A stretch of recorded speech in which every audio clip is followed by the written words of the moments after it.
Perhaps the best example for what happens when we think deeply about death is seen in the life of a 16-year-old boy called Venkataraman. He was living in Madurai. The year was mid-July 1896. Many of you probably already know whom I'm referring to, but I'll just read out what was his experience. Swami is telling us, contemplate deeply on death. Here is a boy who had an experience. I'll read first, then we'll see what we can make sense of this. I begin the quote. It was about 6 weeks before I left Madurai for good that a great change in my life took place. It was quite sudden. There is a difference here. It was quite sudden. I was sitting in a room on the first floor of my uncle's house. I seldom had any sickness, and on that day there was nothing wrong with my health. But a sudden, violent fear of death overtook me. There was nothing in my state of health to account for it, and I did not try to account for it or to find out whether there was any reason for the fear. I just felt I am going to die and began thinking what to do about it. It did not occur to me to consult a doctor or my elders or my friends. I felt that I had to solve the problem myself then and there.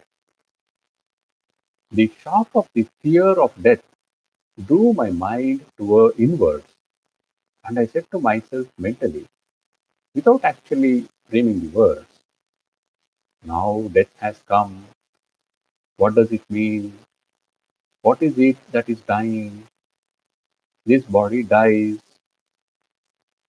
And I at once dramatized the occurrence of death. I lay with my limbs stretched out stiff as though rigor mortis had set in and imitated a corpse so as to give greater reality to the enquiry. I also held my breath and kept my lips tightly closed so that no sound could escape, so that neither the word I or any other word could be uttered. Well, then, I said to myself, this body is dead.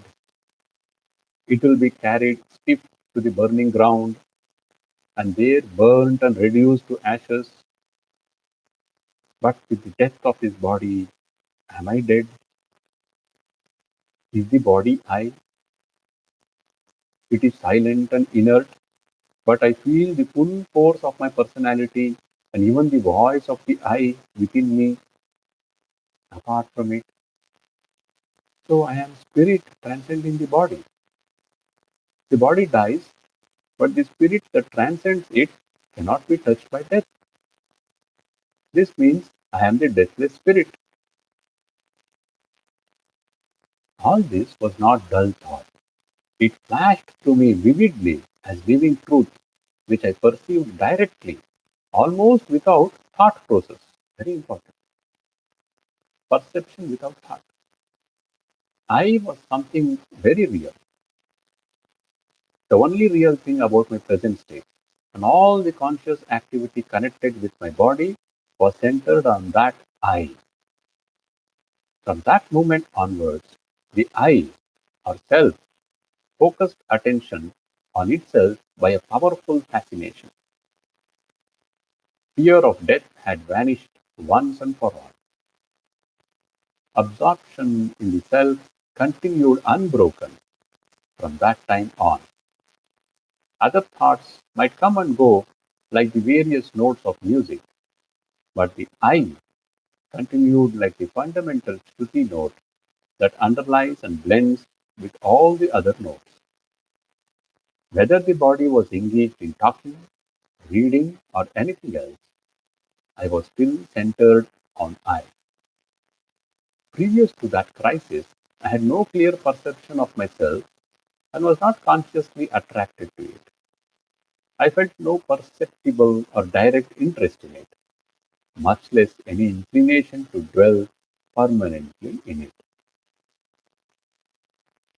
This young boy later transformed, that moment of experience transformed him, and he is whom we know as Bhagavan Sri Ramana Maharishi. He lived all his life in Tiruvannamalai in Tamil Nadu. But then how was it possible for the young boy to be so absorbed in the thought of death? He says he never thought about it. He never really consciously tried to think about self. How did it happen? Swamiji is telling us, contemplate deeply on death. Slowly, after days and months and years, you will see a transformation. There will be total change in your perception of life, and you will also have the knowledge of what is beyond. But here is this young boy, 16-year boy. For no reason, one day the thought seized him, the thought of death, and when he came out of that, he was transformed forever. How do you understand this? Swamiji's words will help us. Swamiji writes in one of his letters, the great impulses are only transformed great concentrations. So the concentrations of so many lifetimes, what he had thought, what he had worked on for so many lifetimes, the fusion was in this life, where in one go, in one thought, it all manifested. So that tendency to move towards that, the great impulse to understand that grandest truth of life, which resulted in an enlightened state, it is the result of great concentrations of so many lifetimes, previous life efforts. That was the Ramana Maharishi, one of the greatest spiritual figures of modern India. This is the first sadhana. Swamiji is telling here to the college students. Think deeply about life. And when you do that, what is the benefit? He has told, inner spirit will wake up, you will have the strength of a lion, heart will be filled with strength, mind will have more power of discrimination, thoughtful, it will see a spade as a spade, not use euphemisms, meanness will vanish. When the meanness goes out, your relationship will become sweet, noble. And practicality in work will come, and your influence, everyone is influencing each other. Your influence will uplift people around you. That will be the greatest contribution you can do. That is the first sadhana. Second sadhana. What is it? In the same quotation we find. What is the second sadhana Swamiji is giving? Go on doing your work without attachment. Labor day and night for others with your heart's blood. It is not that, oh, I think about death and I will sit. You should not confuse this. One who has a negative view of life, he will see death as something pessimistic. Oh, death is pessimistic. No, you should not talk about it. People are afraid to talk of death, the grandest truth of life, as though they will not die. You want to go on a tour, you want to go on a pilgrimage, you plan 2-3 months before that, you book every flight ticket, train ticket, hotel ticket, room. So much planning you do, and you're eagerly waiting for it. And you know one day you will be leaving this world, and you don't even want to think about it. Where I will go, what will happen to me after I leave this body? Nothing.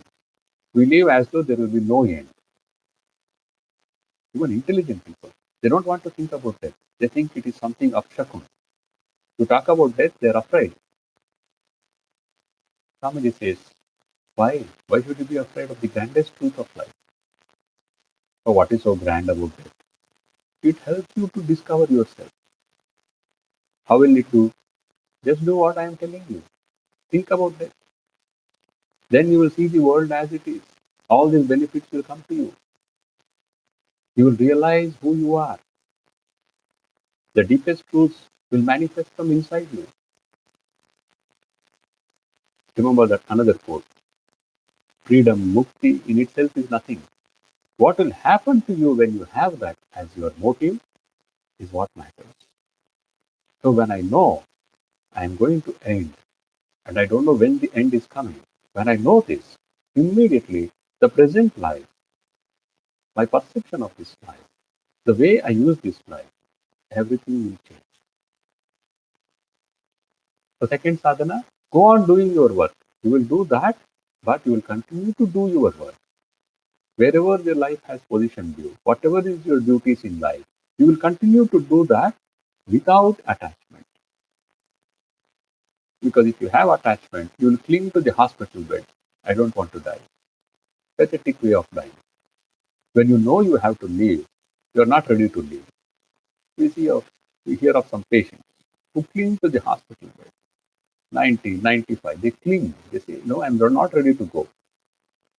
Whether you are ready or not, you'll be snatched. There is a time when it ends. So go on doing your work without attachment. Then make sure whatever work you are doing, that is for the good of others. Bahujana hitaya, bahujana sukhaya. You have to find the link, how it will be for the good of others. It may not be for the whole society.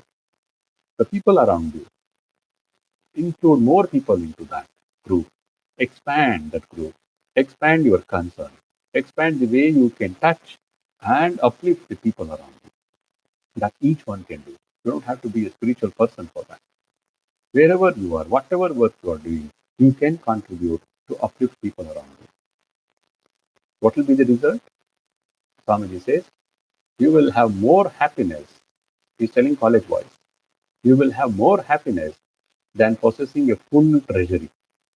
A king's treasury is given to you. That much happiness, whatever that is. Think of it. If you serve others with your heart split day and night without thinking about yourself, Swamiji says you will have infinitely more happiness than what you will get by getting this treasury. Then that is the immediate benefit in this life.